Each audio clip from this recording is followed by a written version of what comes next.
Oh my gosh, why am I nervous? Oh my gosh, hey. Do y'all remember me? Maybe. I've been posting on social media, but I haven't done a podcast in a while. I haven't done a podcast since being in Baton Rouge. Like since being a Baton Rouge resident, I have not done a podcast since I've moved to Austin. Isn't that crazy? Like, obviously, I'll get into the reasons why, and I'll just like start at the beginning right now. I am not going to be giving advice this episode because I feel like I owe it to y'all to like do a little catch up. And B, what was my B? Oh, just a warning, it might get a little emotional because I'm going to open up a little bit about what I've been going through to just give you a little insight in my life. Maybe it's oversharing. Some would call it oversharing. Actually, most would call it oversharing. But it just kind of like, I want to share these things because I feel like it can help people in niche situations that I've been in and kind of just explain like where my head's been at and, oop, my necklace is like messed up. Cute. Um, and just like why I've taken a break from the podcast, how I've been since moving to Austin, all of that. So I do have a list. I'm also recording a little differently today. So if the audio absolutely sounds like trash, I might still post it, but I'll just like go back to my big mic next week is basically what I'm doing. If you kept up, I got this new camera. So we're trying out a new camera and a new microphone. This microphone is like a small microphone that goes with the camera. And the audio sounded really great when I've recorded videos. And the editing time would be like a lot less. And considering I have a full-time job now and I'm trying to pursue social media still and I'm trying to have a podcast, anything that could limit the editing time is going to make it more likely that I do this weekly. I also think I'm going to do like shorter episodes now because my episodes were like 40 minutes, but I feel like a 20-minute episode is like really good, better than none, you know? Not that there's a high demand for this. I just want to do it because I don't want to give up on it after doing like what, 12, 13 episodes. Like, please, that's so lame. Anyways, so yeah, I moved from Baton Rouge. Okay, I'm basically just gonna like go through everything.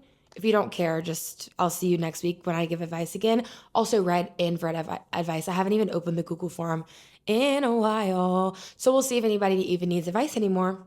Maybe you will after hearing my experiences in this episode. Who knows? So basically, last time we talked, I lived in Baton Rouge. It was for the recruitment episode. It was with Hannah, and yeah, I've totally moved since then. And honestly, it hasn't really hit me that I moved. Like, obviously, I'm in Austin. I'm doing things. I have a new job. I have all these new friends. Like, crazy, but it's not actually hit me that like I don't live here. Like, I have gone to Louisiana like I think 4 or 5 times in the 2.5 months that I've lived here. And when I tell you, like, it doesn't feel real. It doesn't feel real that when I go to the airport, I'm not flying home to New Orleans anymore. I'm flying home to Austin. Like, that is crazy. It's like so weird to wrap my mind around it. I don't know if I'll ever get used to it. Hopefully I do because I live here now and like I don't have any plans of like moving anytime soon. So I will eventually get used to it. But so moved from Baton Rouge, everything with that was so great. I feel like I have to like catch up. This like it's like what 2.5 months ago. Everything was that with that was great. I actually, this is a big flex. I drove the U-Haul all the way from Louisiana, Thibodaux, Louisiana to Austin, Texas. And that was like, it took us 9 hours because there was traffic. Obviously, I was driving the U-Haul. We stopped for lunch. We had to stop to walk the dogs. But I want to flex that I drove the U-Haul all that way. And then we got in on a Sunday evening and unpacked everything. Me and Andrew were like so sweaty and exhausted and ready to just like be here. But luckily, since I had moved the week before, did I tell y'all about that? I'll tell y'all real quick in case I didn't. Basically, when I got that like dream job that like I wanted so bad and like was like so excited for, they wanted me to start on June 2nd and I didn't plan on moving till middle of June. And so basically I had to like drive up on June 1st, which was a Sunday, with anything I could fit in my car. So I had an air mattress, sheets, pillows, and basically my whole closet that I could fit, and started work on that Monday. So it was very crazy. I had to like move into an empty apartment alone, sleep on an air mattress for a week. And then that next weekend I flew back, had my going away party, had my going away dinner. And then that Sunday drove the U-Haul up and then went back to work on Monday again. So it's been a little chaotic. And so obviously I was like getting used to the new job, getting used to the new schedule, getting used to the new city, getting used to everything.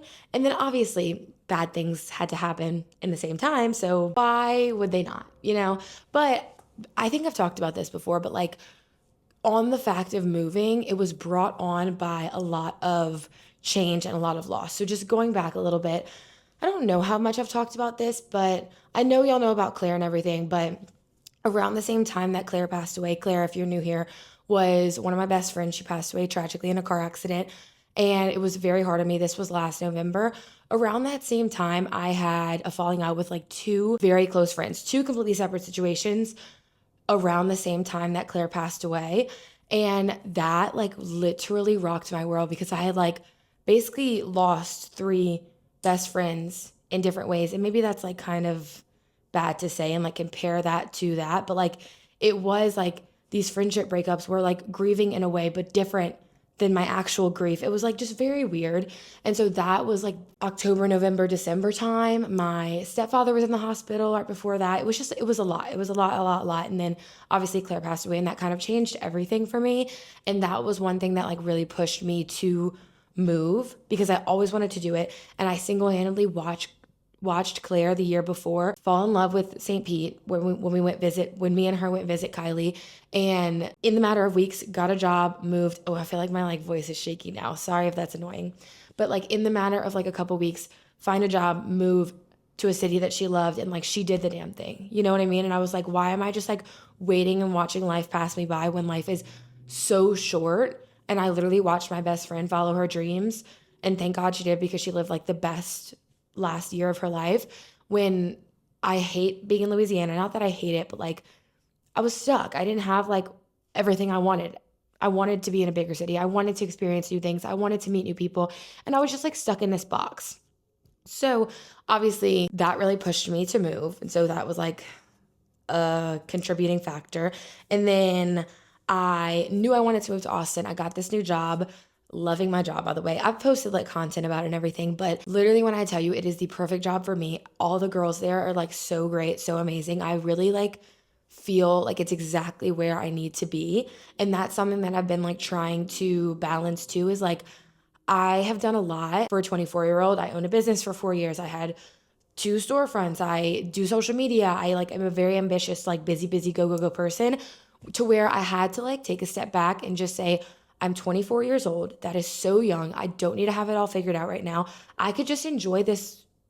I guess it's an entry level job. I could just enjoy this entry level job right now and be happy where I'm at because I stress a lot about like having to think 5, 10 years ahead, having to know what was coming next, having to know where I want to end up.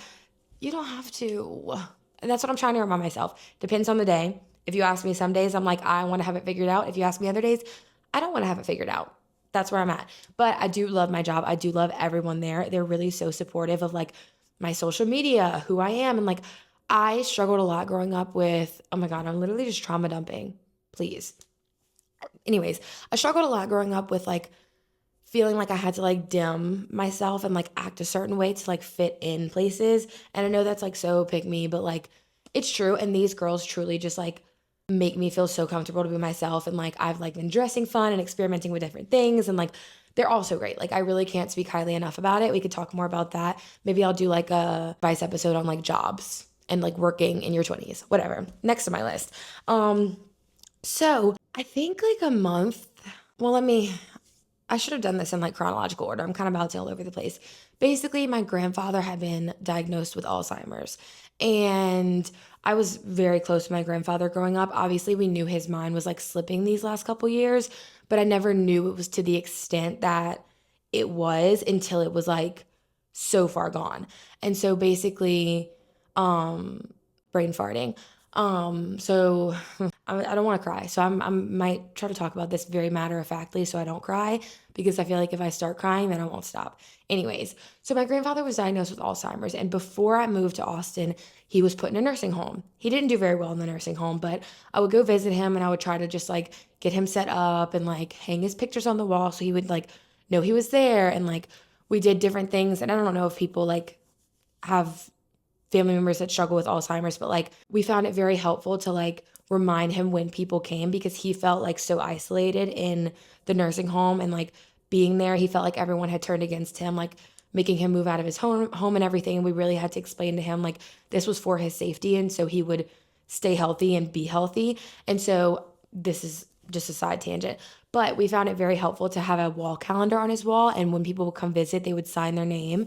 And so anytime he would forget and think like no one can visit him, he could look at the calendar and see that people had come visit him. So that was just a little tip if you're dealing with someone that has Alzheimer's, because it's not an easy thing. And it's like I remember one of the days when we were moving him out of one nursing home into another, I was like walking him out because like everyone else was doing the hard labor and like moving his stuff. And I was just like arm in arm with him, like walking him out. I take the easy job. And he was like saying goodbye to the nurses and stuff. And the nurse was like, "Oh, who's this pretty lady on your arm?" And he said, "Oh, just some girl I know." And I was like, "No, Papa, like tell her who I am. Like tell her I'm your granddaughter, Emily. Like, come on now." And he just kept saying like, "No, I know you. I just don't know from what."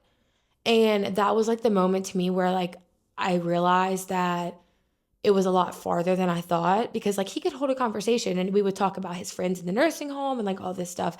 And that was like the moment that it like really hit me that like he didn't remember who I was, at least not that day. And like there might have been times where he did, but like he played it off very well that he didn't really know who I was, because I think he knew deep down that he knew me. He just didn't know who exactly I was. And so that was like a really pivotal moment to where I feel like I started grieving then, because like I was like grieving like the grandfather that I knew, you know? I get so emotional on this thing. Y'all probably think I'm the most dramatic person ever. Anyways, so and just to give you some backstory, my father's mom is like not that much in our life. And then both of my mom's parents passed away when I was very young. My grandmother before I was born and my grandfather right after I was born. So my grandfather was really the only grandparent I ever had. Oh my God. And so it was just a little hard seeing him like go like that and not know who I was and things like that. Sorry. Anyway, so like a month and a half or so into me starting this job, he was put on hospice and he was taken back to his nursing home to be comfortable, and he was very comfortable and eventually passed away just from Alzheimer's and his body deteriorating and all that stuff. And let me wipe my tears with my blanket. And obviously like it was very hard. I got the news at work that he passed away. And so like I went home for lunch and kind of just like stayed at home for a little while, because obviously I had been preparing for this for a while. Like I said, ever since like he didn't really remember who I was. Oh my God, it's probably so annoying how like cracky my voice is. Let me take a sip of water. Okay, sorry. And so I was preparing myself, but it was still like shocking that it actually happened. And even still to this day, it hits me at random moments, because he didn't have a funeral, because we're going to do a memorial service where he used to take us all skiing, and we're gonna like spread his ashes out there. So that hasn't been planned yet. So it's like sometimes it feels like it didn't happen because I moved, and so I wouldn't be seeing him regularly. And so like it doesn't feel real sometimes, and I almost have to like remind myself and like force myself to remember so that like I do know, because like I went home a couple weeks ago and I was like, "Oh, I'm gonna stop and see Pawpaw," and I had to remind myself that like he has passed away. So that was something that was just like I was trying to get used to this new place, this new job, and then that happened, and I didn't even go home for it because I really didn't have time to, and like it's not like they were doing anything, so it was just like all very weird, and it still doesn't feel real. Um, Take a breath. And then obviously like with that, it brought up all of the emotions again that I felt in November when Claire passed away, and it was just like this like reopening of that grief, you know? And so, God, I don't want to be so depressing on this podcast, but like I just want to like be open with like why I've taken such a long break and like how I've been just living life, you know? So that was a lot, and that was a period of time. And then a couple weeks later, and this is not my business to talk about, but it is something that like I went through adjacently. My sister's boyfriend passed away, and that's basically all I'll say on that. But I not had to, but like I went home just to be with her and support her, because unfortunately, like I did know what it felt like to like lose someone very close to you. And so I hope I was able to help her a lot with that.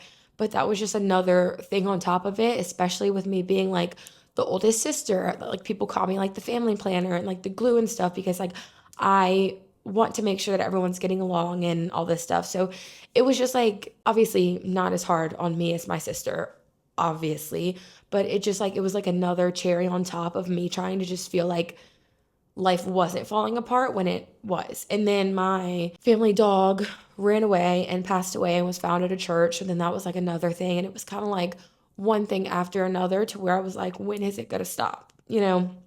And that was only like a week or two ago. So it's been a little crazy. It's been a lot. But in all of this sadness and all of this grief and all of this like just healing I'm trying to do, there's been so many amazing things. And like, if you follow me on Instagram, you've seen that. And I think that's like one way I've been able to like stay so positive and like really see the light at the end of the tunnel, because they say like, especially with grief, the only way out is through.